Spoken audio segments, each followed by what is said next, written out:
கன்னியாகுமரி மாவட்டம் மேக்கா மண்டபத்தைச் சேர்ந்தவர் 40 வயதான ஜான்பால் லாரி டிரைவராக பணிபுரிந்து வருகிறார். இவருக்கும் கேரள மாநிலம் வெள்ளரடை பகுதியைச் சேர்ந்த கீத்து என்பவருக்கும் கடந்த சில ஆண்டுகளுக்கு முன்பு திருமணம் நடைபெற்றது.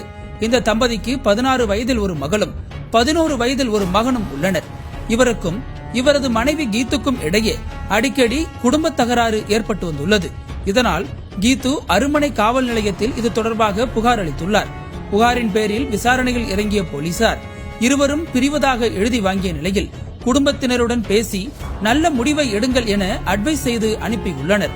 இந்த நிலையில் அப்போது அருமனை காவல் நிலையத்தில் எஸ்பி தனிப்பிரிவு காவலராக இருந்த சதீஷ் புகார் கொடுக்க வந்த கீத்துவிடம் உதவி செய்வது போல பழக்கத்தை ஏற்படுத்தியுள்ளார்.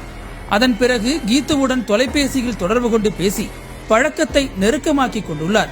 பின்னர் நானும் நீயும் சேர்ந்து வாழலாம் என கூறி கணவரை கொலை செய்யவும் திட்டமிட்டு வந்ததாக கூறப்படுகிறது.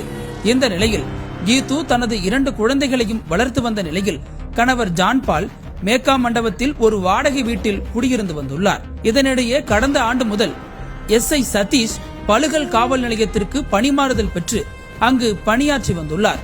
அங்கே அருகாமையில் கீத்துவிற்கும் வீடு ஒன்றை வாடகைக்கு எடுத்துக் கொடுத்துள்ளார். மேலும் தொடர்ந்து இரவு நேரங்களில் எஸ்ஐ சதீஷ் கீத்துவின் வீட்டிற்கு வருவதும் வீடியோ காலில் பேசி அளவலாவி வருவதும் வாடிக்கையாக இருந்துள்ளது.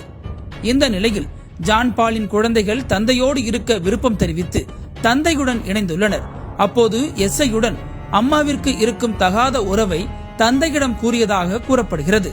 இதை கேட்டு அதிர்ச்சியடைந்த ஜான்பால் தனது குழந்தைகளுடன் மாவட்ட காவல் கண்காணிப்பாளரிடம் புகார் கொடுத்துள்ளார். தனிப்பிரிவு காவலர் சதீஷ் என்பவரால் எங்கள் குடும்பமே சீரழிந்து விட்டது.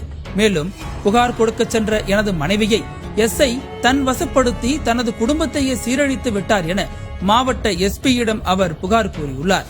அத்தோடு எங்கள் குடும்பத்தை இந்த நிலைக்கு ஆளாக்கிய எஸ்ஐ மீது உரிய நடவடிக்கை எடுக்க வேண்டும் எனவும் அவர் கேட்டுக்கொண்டுள்ளார்.